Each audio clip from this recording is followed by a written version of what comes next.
लोकतंत्र का उत्सव चल रहा होता है तो इस तरह की तस्वीरें अलग अलग जगह से आती रहती हैं। इसके मायने भी बहुत ज़्यादा होते हैं, सियासी लोग उसे डिकोड भी कर लेते हैं। आजकल तो खैर आम आदमी भी ठीक ठीक डिकोड कर लेता है। ब्रेक पे जाने से पहले हम दोनों पॉलिटिकल गेस्ट के पास दूसरी बार भी गए थे, शर्मन जी के पास इस बार चलते हैं।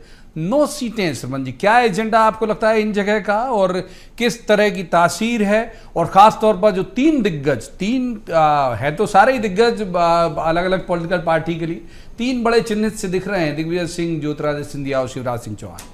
देखिए माननीय प्रवीण जी, सबसे पहले तो मैं ये कहूँगा कि मैंने एक किसी दल विशेष के लिए नहीं कहा था कि डिजिटल मोड पर आ गए, लगभग सारे राजनीतिक दल आ गए। अब एक नई बात मैं कह रहा हूँ, ये चुनाव जो है ना 2024 का चुनाव पूरा डिजिटल मोड पर लड़ा जा रहा है। ये चुनाव में एआई की एंट्री हो गई तो रुक के दोनों को खुश करोगे आप? मतलब अभी भूपेंद्र जी खुश हुए थे, आप लोया जी को भी खुश कर रहे हैं। चलिए बोलिए। एआई के माध्यम से जो है ना आप क्लोन बनाकर, मतलब अपील, बहुत सारे वीडियो जो है ना जो सब जगह जा रहे हैं, एक एक व्यक्ति के पास पहुंचाए जा रहे हैं। तो ये सारे राजनीतिक दल, ना केवल कांग्रेस बीजेपी, सभी लगभग उसमें आ गए। अब जहां तक जो 9 लोकसभा क्षेत्र में जो मतदान आज जो हुआ है, और वहां देखिए 3 जो लोकसभा क्षेत्र ऐसे हैं, विदिशा, गुना और राजगढ़।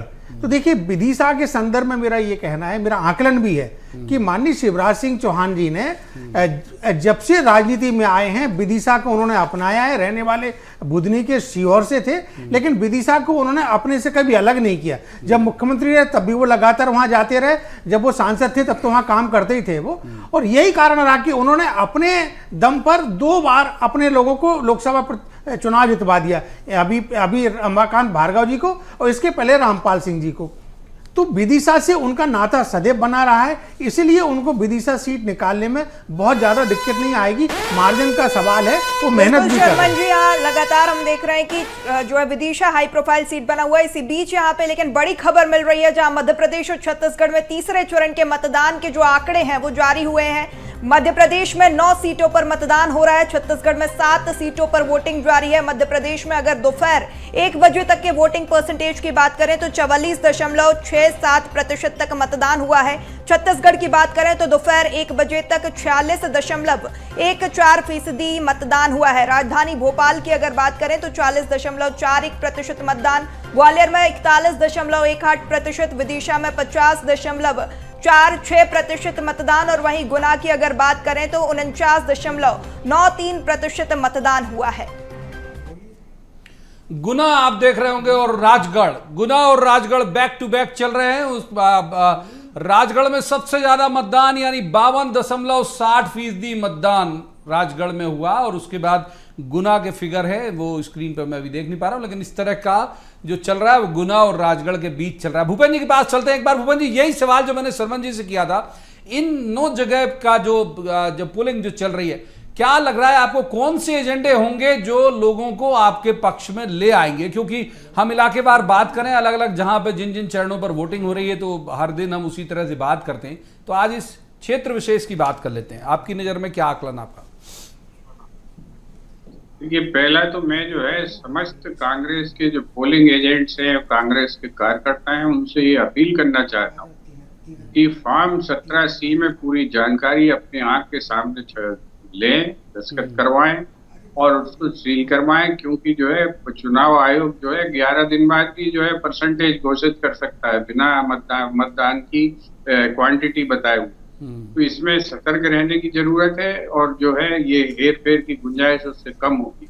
तो इसलिए कांग्रेस का हर कार्यकर्ता जो भी पोलिंग बूथ के अंदर है वो इस बात की ताकीद रखे कि उसका जो फॉर्म 17C अपनी आंख के सामने भरवाने के बाद उसको वो करे, और उसकी कॉपी जो मुख्य चुनाव कार्यालय पार्टी का है उसमें वहां जाकर जमा करे, ताकि जो है टेबुलेशन के टाइम अगर कोई जो है खेला होता है तो उससे बचा जा सके, उसको रोका जा सके। दूसरी चीज मैं आपसे कह रहा हूँ कि आपने अभी शर्मन जी ने कई अच्छी और नई बातें भी कही हैं कि एआई का और एंट्री हो चुकी है इसमें।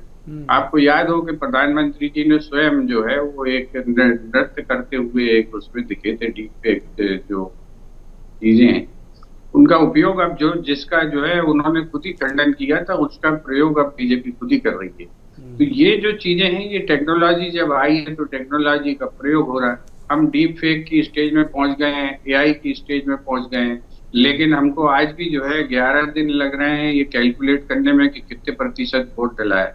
हमेशा से ये इतिहास में पहली बार हुआ है। इस पे मैं शर्मन जी की भी नजर चाहूंगा कि ऐसा क्या पहले भी होता रहा है या पहली बार हुआ है कि 11 दिन बाद कोई जो है मतगणना का प्रतिशत बताए कैच हुआ और जो है उसकी जो है बिना गिनती बताए हुए, बिना मतदान बताए हुए मतदान का प्रतिशत निकाल ले।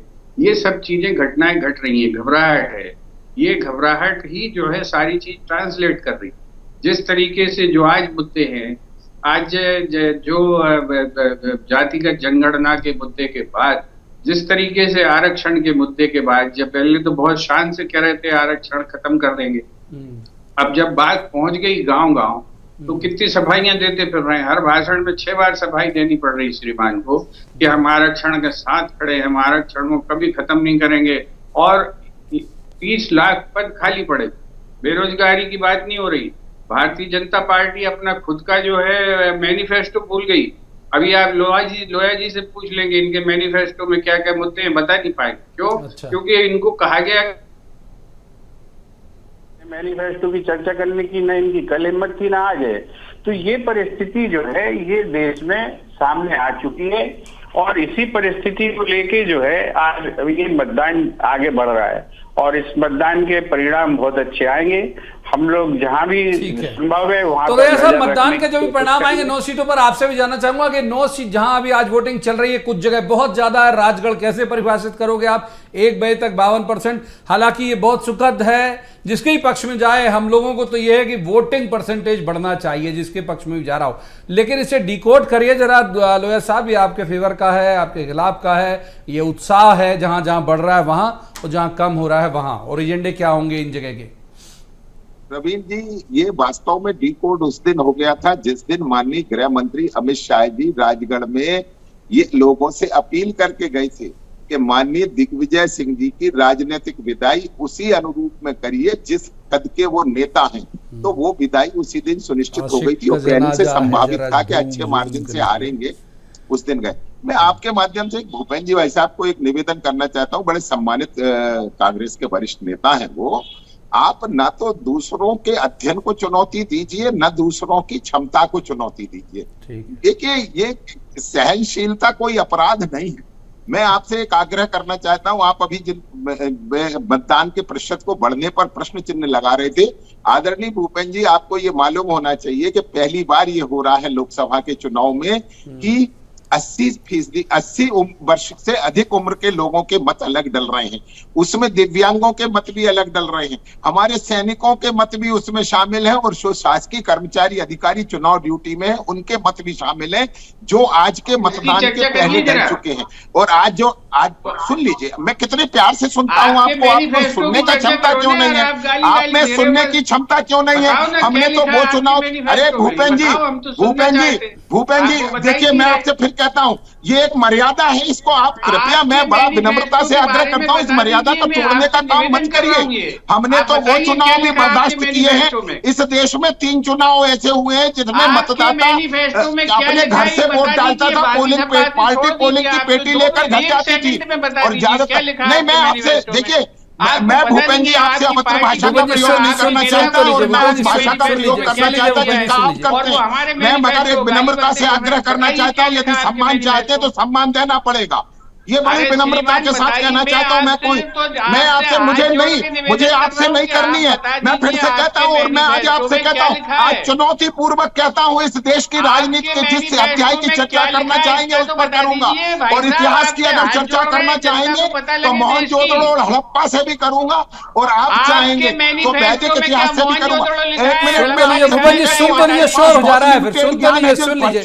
9 सीटों की बात करोगे, 9 सीटों आज वाली वोटिंग पे बात कर लेते हैं। हम तो रोज बैठ रहे हैं, जितने चरणों का मतदान है उसमें ही बैठ रहे हैं, शाम को डिबेट नहीं बैठ रहे हैं। आज वाले मसले पे लो, ऐसा बात पूरी करिए। अपने आप को विद्वान समझने के चक्कर में इस कांग्रेस पार्टी की आप जैसे लोगों ने बात लगवा दी, जिनके पास ना कोई तथ्य है ना कोई सत्य है। केवल मैं आपसे फिर कह रहा हूँ, दूसरों को लज्जित करने का काम मत करिए। आपकी पार्टी और आपके नेता और आप इतने लज्जित हो चुके, शर्म नहीं है आपको।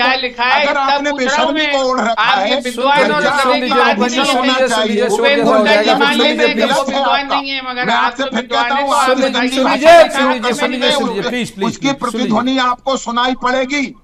अरे श्रीमान जी, आपके मैनिफेस्टो को नहीं, बताइए मुझे, श्रीमान जी, नहीं। धमकी मत एक दीजिए। एक विषय पे किसी एक विषय पे आज वाले महत्वपूर्ण दिन लगातार संवाद में पूरा उलझ के रह जाता है मामला। शर्मा जी को इन करता हूँ, आऊंगा मैं सब आऊंगा अभी वक्त है, बिल्कुल वक्त है, आऊंगा। एक बार शर्मा जी को इन कर लेते हैं। जो जिस विषय की तरफ जा रहा है आज वोटर, ये एक अच्छी खबर है शर्मा जी कि कम से कम जो अभी वाले जो आंकड़े आए वो ये तो कम से कम बता रहे हैं। मुझे नहीं पता कि लोहिया जी के समर्थन में जा रहा है वोट या भूपेंद्र जी की, और किसी को भी नहीं पता होगा, लेकिन यदि वोटर निकल रहा है तो ये अच्छी बात है कि भाई वो कम से कम सतर्क है, अपने अधिकार को लेकर चिंतित है, और पिछले 2 चरण जैसी स्थिति नहीं बनी होगी। कोई एजेंडा काम किया होगा, या फिर ये प्रयास जो बीजेपी कह रही कि उन्होंने किया वो प्रयास काम आ गए? पहला तो जो माननीय गृह मंत्री जी अमित शाह जी बोल कर गए थे कि जिन विधानसभा क्षेत्रों में मतदान कम होगा वहाँ के मंत्रियों को मंत्री पद त्यागना पड़ेगा, एक वो संदर्भ है। दूसरा और संदर्भ, वहां के बढ़ा दूंगा, वहां को मंत्री बना दूंगा जहां पे ज्यादा होगा, तो एक उम्मीद भी होगी।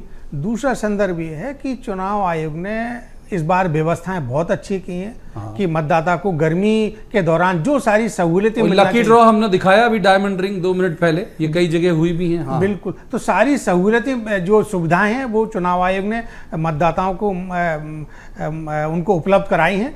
इसके साथ साथ देखिए क्या है कि जब ये अमित शाह जी आए ना, तो दिग्विजय सिंह का जो उनका जो कुनबा है, उनके जो लोग हैं वो लोग भी सक्रिय हो गए। तो जब दिग्विजय सिंह जी 33 साल बाद वहां से चुनाव लड़ रहे हैं, उनके लोग सक्रिय हो गए, तो अब वो उनके भी कुछ लोग होंगे, कुछ लोग माननीय अमित शाह जी के भी दबाव में होंगे, कुछ लोग की तो बड़ी प्रयोगशाला कहलाता है राजगढ़ तो वैसे बिल्कुल। सुरेश सोनी साहब भी वहीं के हैं, बहुत सारे लोग हैं। तो लेकिन अब ये मध्य प्रदेश का या राजगढ़ के मतदाता ने किसके पक्ष में मतदान किया ये कहना मुश्किल है, और ये तो 4 जून को ही मालूम पड़ेगा। लेकिन जो प्रयास चल रहे हैं ये प्रयास और तेज होना चाहिए, ज़्यादा से ज़्यादा मतदान होना चाहिए, ना केवल राजगढ़ में बल्कि जहाँ जहाँ आज चुनाव हो रहे हैं और आगे जो 4थे चरण के चुनाव है वहाँ भी, और पूरे देश में होना चाहिए।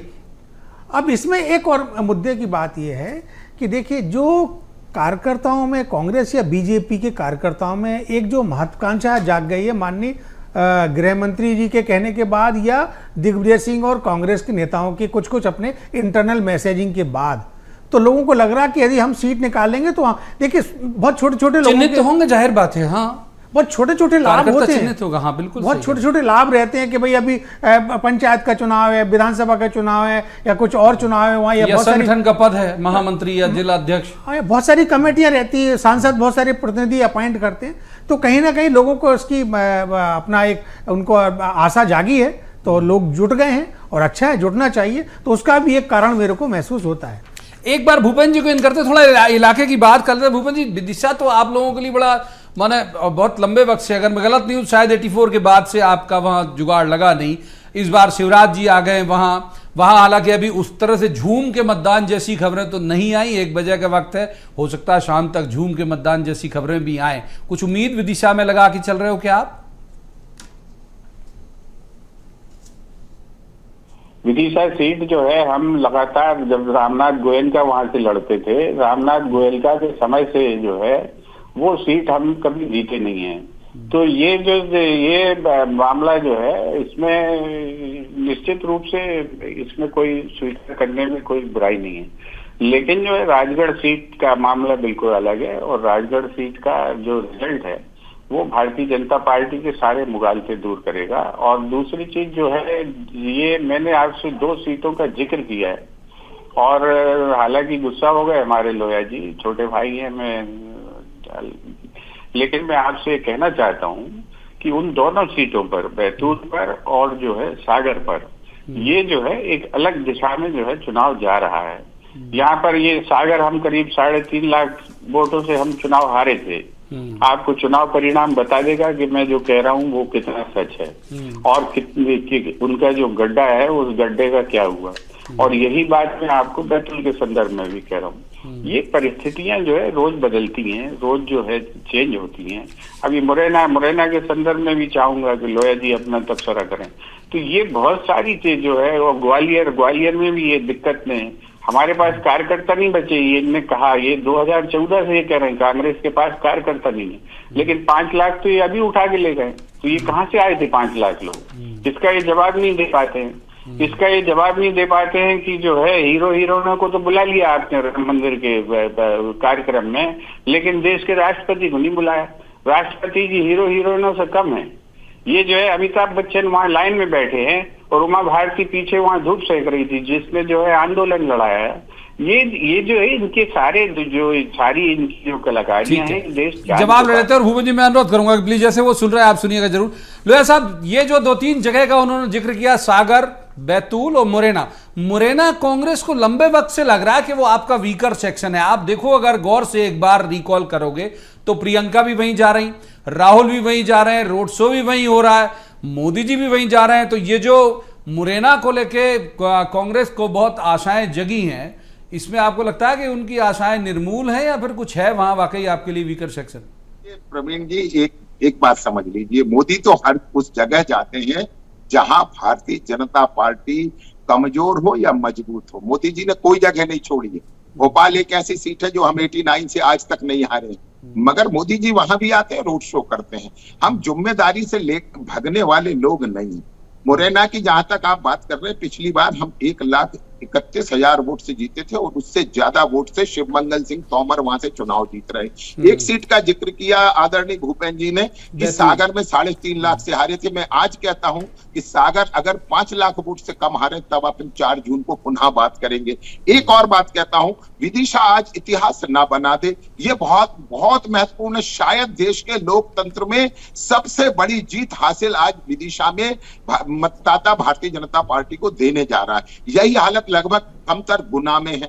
अब प्रश्न इस बात का है कि आप लोकतंत्र में इस बात को ध्यान में रखिए कि भारतीय जनता पार्टी आज, आप केवल भारतीय जनता पार्टी के खिलाफ बोल सकते हैं, आपके पक्ष में आपको बोलने के लिए कुछ भी नहीं है। और मैं एक प्रामाणिकता के साथ एक बात कहता हूं, आप देखिएगा कि आज राम मंदिर कांग्रेस के प्रवक्ता बिना मुद्दे के उस पर चर्चा करना चाहते हैं। आज उमा जी की चिंता अगर भूपेंद्र जी कर रहे हैं तो देखिए ना, ये मोदी है तो मुमकिन है, दिखाई देता है, सब चीजें दिखाई देती हैं। किस तरह उन अमिताभ बच्चन को आज आप यहाँ कोसने का काम कर रहे हैं, जो आपकी पार्टी के सांसद हुआ करते थे। हमारी पार्टी में तो वो कभी रहे नहीं, उनका कोई परिवार नहीं रहा। उनकी धर्मपत्नी आज भी आपके बैतूल और बोल दीजिए सर, उन्होंने अगर उनकी सारी बात पे बोल रहे हैं आप तो बैतूल भी बोल दीजिए। बैतूल को लेकर बहुत आसान भी जा रहा है और मतदान का प्रतिशत भी 70 से 80 के बीच में आज रहेगा।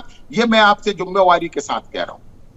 ठीक है, बैतूल अभी स्किप कर गए, शायद ये मेरी आवाज़ नहीं पहुंचेगी उन तक। एक बार सरमन जी को इनकर लेते हैं। सरमन जी, ऐसे इलाके पे ही बात कर लेते हैं। आप भाई आप देखिए कि हम गौर से देख रहे थे कि इस पूरे कांग्रेस के कैंपेन को, अब केवल कांग्रेस कैंपेन पे बात कर लेते हैं। राहुल गांधी गए तो ट्राइबल इलाके में गए, वो गए मंडला, वो गए शहडोल, वो आए यहाँ मुरैना वाले हिस्से में, वहाँ गए कांतिलाल भूरिया वाले इलाके में। तो ये ऐसे जैसे कांग्रेस ने चिन्हित कर लिया था कि यार बाकी जगह ऊर्जा क्यों लगाना, ये किले का ये हिस्सा कमजोर है, यहीं पे चोट मारी जाए। तो आपको भी लगता है कि यहाँ पे जो स्ट्रगल है वो तगड़ी होगी? और दूसरा, शिवराज जी की जीत, क्योंकि महिलाओं में खासे लोकप्रिय माने जाते हैं, वो जो भारी जीत का दावा लोया साहब कर रहे हैं, उस पर आपकी टिप्पणी?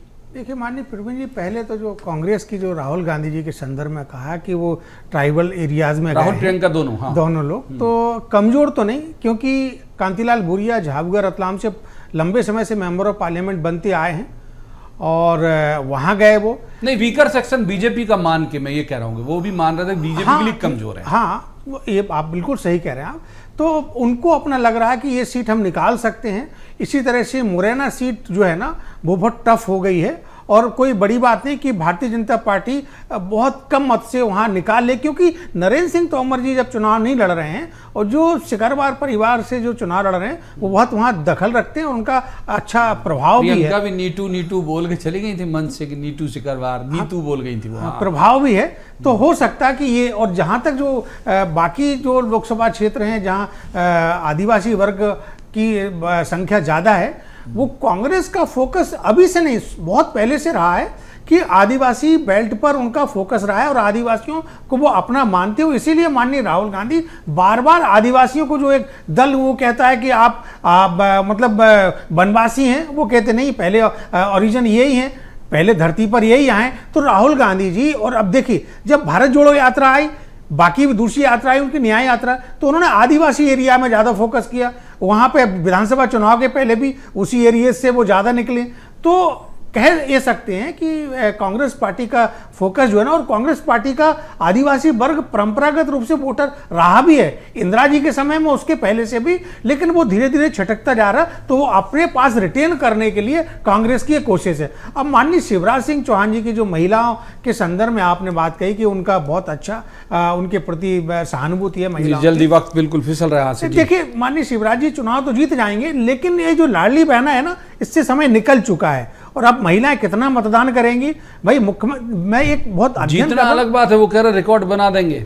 अब रिकॉर्ड फिर माननीय प्रधानमंत्री जी, माननीय गृह मंत्री जी देश के, ये लोग क्या करेंगे? और मेरी एक चिंता है, मैं बार बार बहुत बारीक से अध्ययन कर रहा हूं कि जब व्यक्ति मुख्यमंत्री या प्रधानमंत्री रहता है तो वो जननेता हो जाता है, जैसे ही वो प्रधानमंत्री या मुख्यमंत्री या मंत्री नहीं रहता तो उसके साथ 500 लोग भी नहीं रहते। ठीक है, तो बहुत शुक्रिया, वक्त इतनी चर्चा की इजाजत देता है। बहुत बहुत शुक्रिया तीनों मेहमानों का इस चर्चा में शामिल होने के लिए। लेकिन हम ये बार बार कहेंगे कि इलेक्शन मतलब BSTV, आप ताजा तरीन अपडेट देखने के लिए BSTV को ट्यून इन करके रखिएगा। धन्यवाद।